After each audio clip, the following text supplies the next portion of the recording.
Hello મિત્રો, કેમ છો બધા? ફરી એકવાર મારી નવી રેસીપી સાથે સ્વાગત છે તમારું મારી channel eat and enjoy with પ્રતિકમાં. આજે આપણે બનાવીશું એકદમ અલગ જ રીતથી કડાઈ પનીરની સબ્જી. તો મિત્રો, આ સબ્જી આપણે એકદમ સહેલી રીતે બનાવીશું અને તમે આ મારી રેસીપી જોશો તો તમે ઘરે પણ એકદમ સહેલી રીતે બનાવી શકશો. આ કડાઈ પનીર સબ્જીનો ટેસ્ટ જેવો હોટલમાં આવે છે તેવી રીતે જ આપણે બનાવીશું. તો ચાલો મિત્રો, આ કુદરતી વાતાવરણની વચ્ચે આપણે બનાવવાનું ચાલુ કરીએ કડાઈ પનીર. તો મિત્રો, સૌથી પહેલાં આપણે શાકભાજી ધોઈ લઈએ.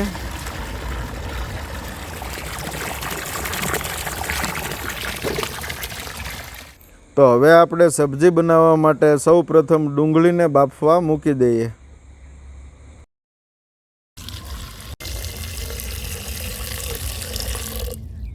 ડુંગળીને બાફીને ગ્રેવી કરવાથી ગ્રેવી સારું બને છે. અડધી ચમચી હળદર અને અડધી ચમચી મીઠું નાખીને આપણે ડુંગળીને બાફવા મૂકી દઈશું.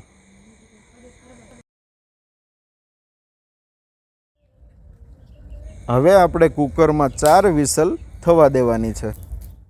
હવે આપણે કાજુ અને મગજતરીને પલાળવા રાખી દઈશું, જેથી આપણું ગ્રેવી સારી રીતે બની શકે.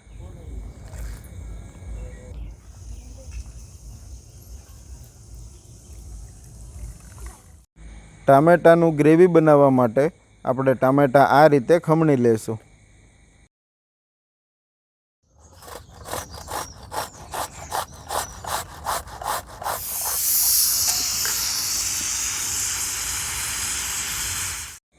તો જુઓ મિત્રો, આ રીતે આપણે ટામેટાને ખમણી લેવાના છે.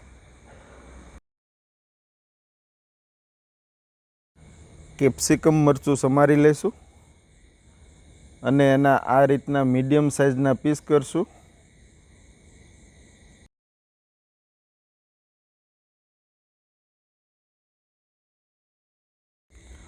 તો હવે આપણે ડુંગળીને સમારી લઈશું અને એની એક એક પત્તી આવી રીતે આપણે છૂટી પાડીશું.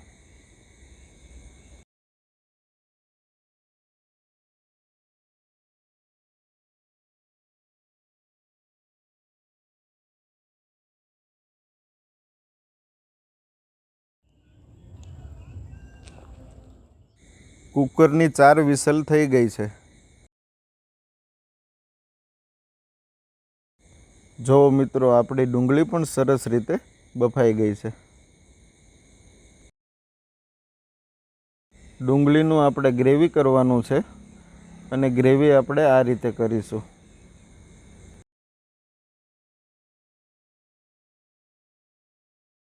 તો જો મિત્રો, આ રીતનું આપણે ગ્રેવી તૈયાર કરવાનું છે.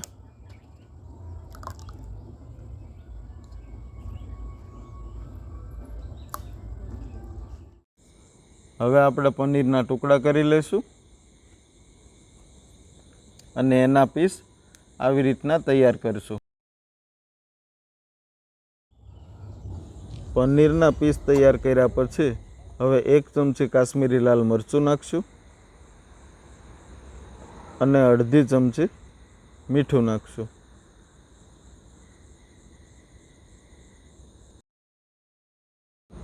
હવે આપણે એકદમ હળવા હાથથી આને મિક્સ કરી લઈશું, એટલે આપણા પનીરના ટુકડા ભાંગે નહીં.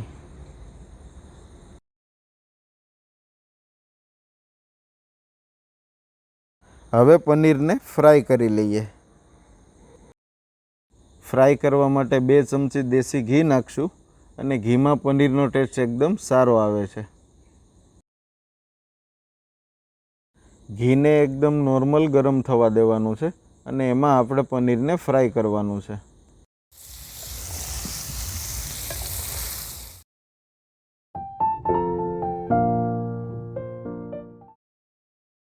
જો મિત્રો, આપણું પનીર ફ્રાય થઈ ગયું છે, તો હવે આપણે એને નીચે ઉતારી લઈએ.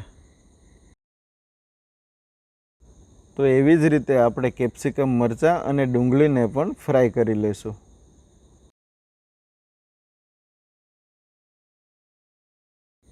ડુંગળી આપણી ગોલ્ડન બ્રાઉન થાય ત્યાં સુધી આપણે ધીમા તાપે ફ્રાય કરીશું.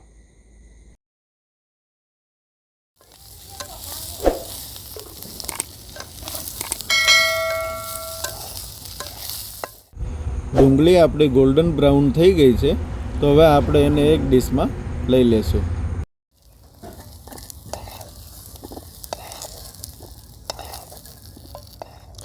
કાજુ અને મગજતરી આપણે જે પલાળવા મૂક્યા હતા એકદમ પલળી ગયા છે.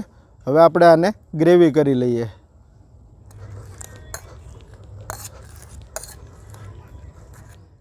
ગ્રેવી આપણે આવી રીતે તૈયાર કરવાનું છે, પણ તમે મિક્સરમાં પણ કરી શકો છો. સબ્જીના વઘાર માટે આપણે 2 ચમચા જેટલું તેલ નાખશું.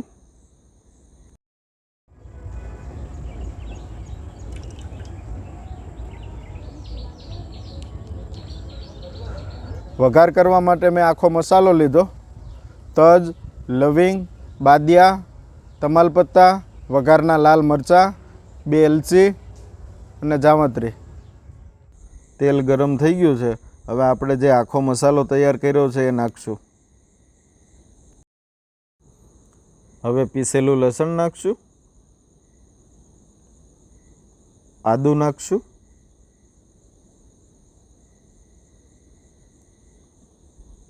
ઝીણી સમારેલી ડુંગળી નાખશું,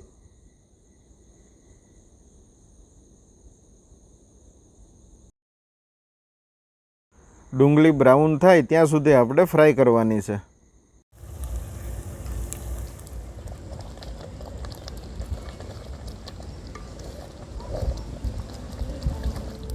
આપણે જે ડુંગળીની ગ્રેવી તૈયાર કરી હતી એ નાખી દઈશું.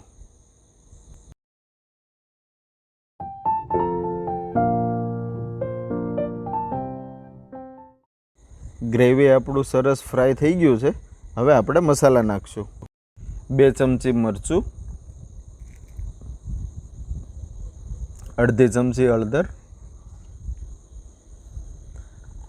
અડધી ચમચી હિંગ, સ્વાદ પ્રમાણે મીઠું, 1 ચમચી શાહી પનીર મસાલો, અડધી ચમચી કિચન કિંગ મસાલો,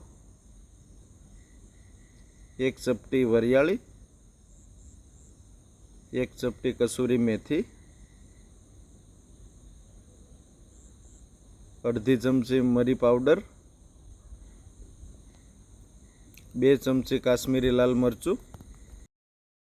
તો આ બધો મસાલો આપણે બરાબર મિક્સ કરી લેશું. હવે આપણે ટામેટાની ગ્રેવી નાખશું.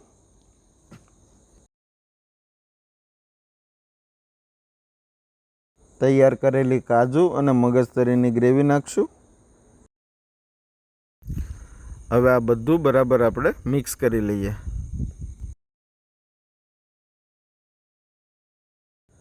હવે આ બધું 10 મિનિટ સુધી ચડવા દેવાનું છે. હવે કાજુના ટુકડા નાખી દઈએ.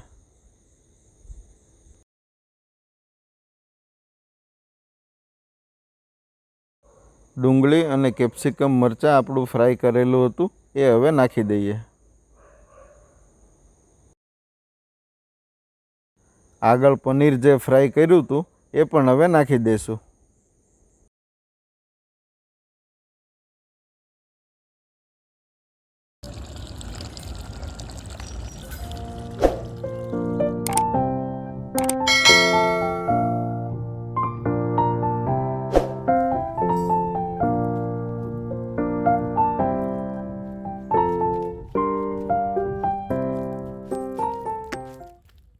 જુઓ મિત્રો, આપણી કઢાઈ પનીર સબ્જી બિલકુલ તૈયાર છે. તો હવે ઉપરથી ફ્રેશ મલાઈ નાખીને ગરમા ગરમ સર્વ કરીએ.